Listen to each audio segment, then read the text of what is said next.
Already gone to Havana, Cuba. Guatemala, I give it a thumbs up. It is known for its high altitude.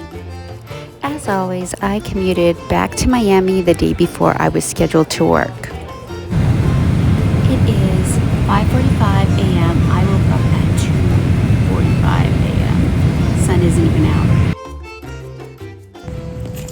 I've already been to Havana, Cuba and back, and now I'm headed to Guatemala City, Guatemala. Guatemala's population is 17.4 million people as of 2021.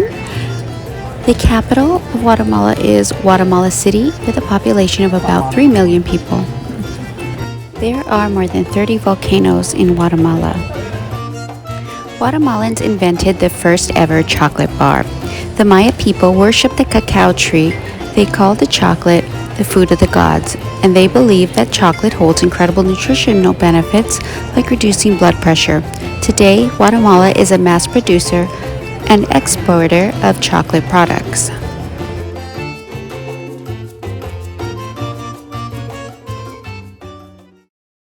Okay, so I made it to Guatemala. I'm in Guatemala City. The room has a nice view of the city. I'll do a room tour. This is one of those rooms where you need to insert the key into the little slot for the electricity to work. So I'm going to do that, and then I will show you this room. So you have to put the key in here, and then voila, the lights and the air turn on. So it looks like there's a TV.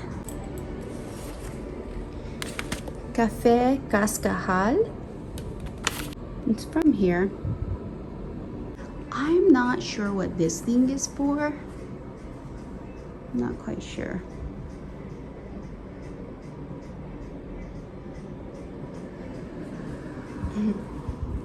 Let's see, I'll show you. This bathroom is rather large, but look at that. In case you need to phone someone while you're in the bathroom.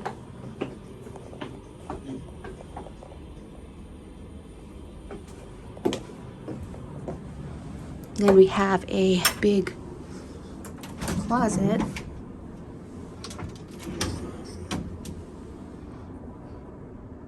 The best part though is we do have a view here. Guatemala City is the largest city in Central America. It covers 267 square miles. The city is split into 22 zones. Sinkholes are a real danger. The Guatemalan capital hasn't always been found here. Natural disasters have shaped the city. Schools here close for ash days rather than snow days. If I had to give a theme to today's workday, it was a workday filled with frightened passengers. That was a poor choice of word. What I should have said was it was a day filled with fearful first-time flyers. There was this little boy, about 5 years old, who was getting on the airplane. He was crying and crying. I didn't know what he was crying about. The parents kept shuffling him on. A little boy, went to the back of the aircraft, and he sat somewhere, and I didn't hear from him again till towards the end of the flight. And the little boy in Spanish, he came up to me and he said, "I'm not scared of flying anymore." So that was so cute. And then the flight from Havana to Miami, there was a young adult on the plane. When I greeted him, he said, "I'm so sorry. I'm a little bit nervous. I'm nervous to fly." I asked, "Is this your first trip on an airplane?" And he said, "Yes. This is a good first flight. This is a short one." And so I checked on him throughout the flight. He was really happy. I asked how he was doing. He said he was doing great. And then, afterwards, he was like, he was so happy that he conquered it and he no longer had any fear. So 2 frightful flyers on today's flights, both good results. I think they'll fly again. And yeah, so that's kind of how my day was. Other than that, it was easy. Miami to Havana, Havana to Miami, and then Miami to Guatemala City. And I'm in Guatemala City, so it's gorgeous outside. Okay, so I am going to be heading out to explore Guatemala. What I feel weird saying Guatemala. So I'm gonna go out and explore Guatemala City to be exact, before it gets too dark. But Guatemala City is the capital of Guatemala. It is known for its high altitude. There are also volcanoes surrounding the area and mountains. It is known for its rich Mayan history. Let's go see what we can find. So ready? Let's go. Guatemala is a tropical humid forest. In general, it is defined by a hot and humid climate and no clear difference between the rainy season and the dry season. Vegetation includes high and low altitude forests, savanna, and wetland systems. The dominant vegetation type is broadleaf trees, along with some pines.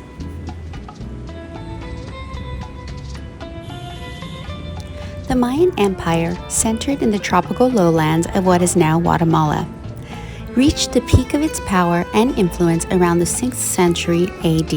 The Maya excelled at agriculture, pottery, writing, calendars, and mathematics, and left behind an astonishing amount of impressive architecture and symbolic artwork.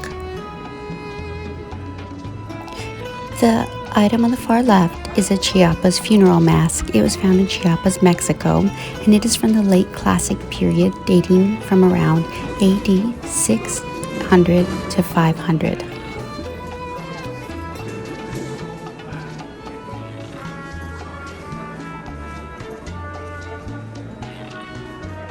This is a King Pakal mask. It was discovered inside the temple of the inscription in 1952, and it was covering the face of King Pakal.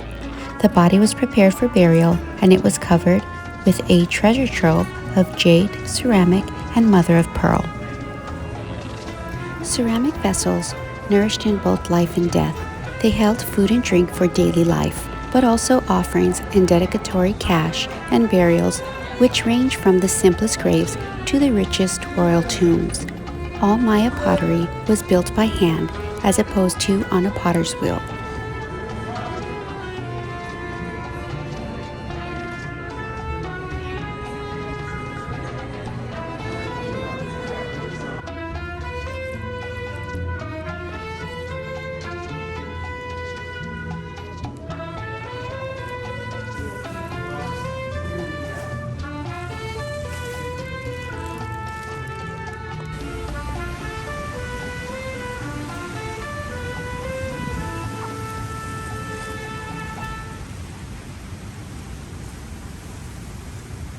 The indigenous people are focused on raising corn and coffee, but in the major cities, astounding color can be found in inner courtyard gardens of private homes and hotels. Leatherleaf, bougainvillea, acanthus, and both canna and calla lilies grow in abundance and are sold by the armfuls to decorate homes and churches. According to historians, approximately 6,000 years ago, the Maya began cultivating the wild teosinte to grow what is now known as maize or corn. Nature was central to the Mayan people because they were farmers. In fact, the major reason for sacrifice of animals, plants, and sometimes humans was because of the belief it would encourage the fertility of the earth and lead to good crops.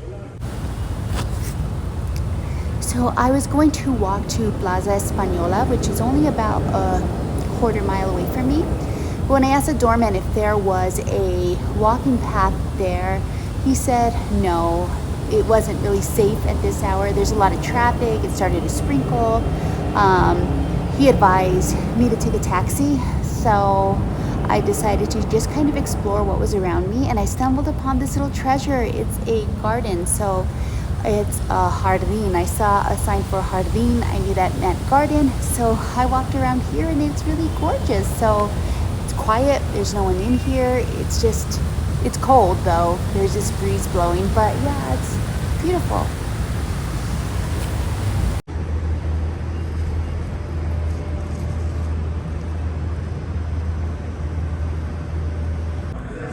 The drizzle just keeps coming down. It has definitely made the temperatures drop. It is quite chilly outside, and I did not bring a jacket.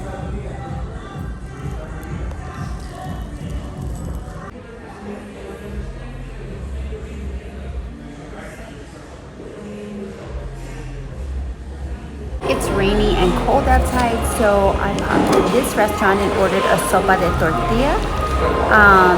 I'll read the description of what's in it, but it was, and I'll show you the price. I'll pop the receipt right here and we'll go over the price. So my plans got a little bit sidetracked because of the weather. The rain came in and it got cold, so I explored what was near me. And I ended up going to a restaurant that was nearby. And it was like this little sports grill. But they had sort of local cuisine, or what I think is local cuisine. They had a sopa de tortilla, which I got.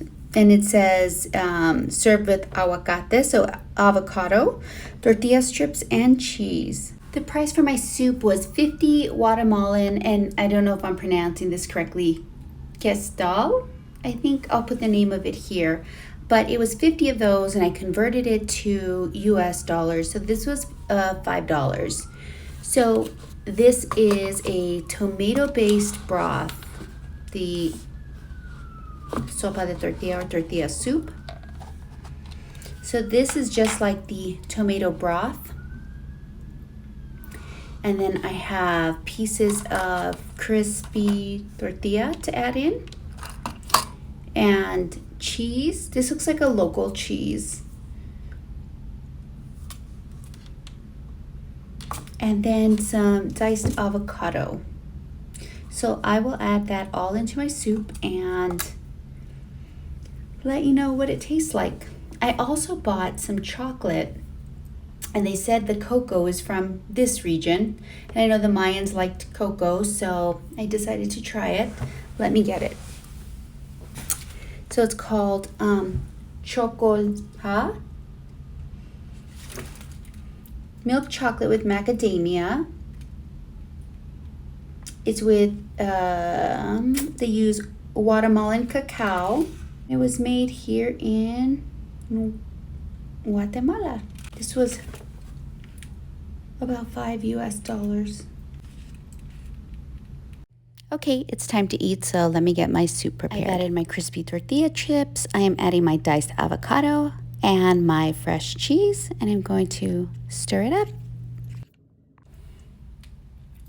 The soup is delicious and rich and tomatoey, and it is just what I needed on this cold day, because it got cold. The temperature really dropped.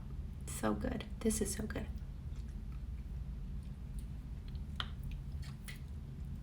I give it a thumbs up. It is windy outside. It is cold outside. I need to figure out how to get this heating on in here, and I'm going to take a hot shower. I am beat, so I woke up at 2:45 a.m. to allow myself 3 hours to get ready and be at the gate on time. And I'm just really feeling it now. I think it's just over, it's 7 o'clock. It's 7 a.m. Sorry, it's 7 p.m. See how tired I am? 7 p.m. I'm just sleepy, and tomorrow I have to be downstairs for a pickup at 5:42, so it's going to be another early morning. So I'm going to get some sleep. This is a 3-day. Tomorrow I am headed to Richmond, Virginia. But yeah, all right, guys. I'm feeling really tired, so I hope that I can make this video, not that the others are spectacular or anything, but at least on that same level. Wish me luck, guys. I need sleep. I need sleep. I need sleep. I need sleep badly. So like I said, starting day 2 of my trip, I will eventually end up in Richmond, Virginia tonight. And that's it. I am leaving Guatemala City. Thank you so much for watching this video. If you enjoyed this video, please give me a thumbs up. If you're interested in seeing more like this, then please subscribe to my channel. Once again, thank you. And until next time, bye.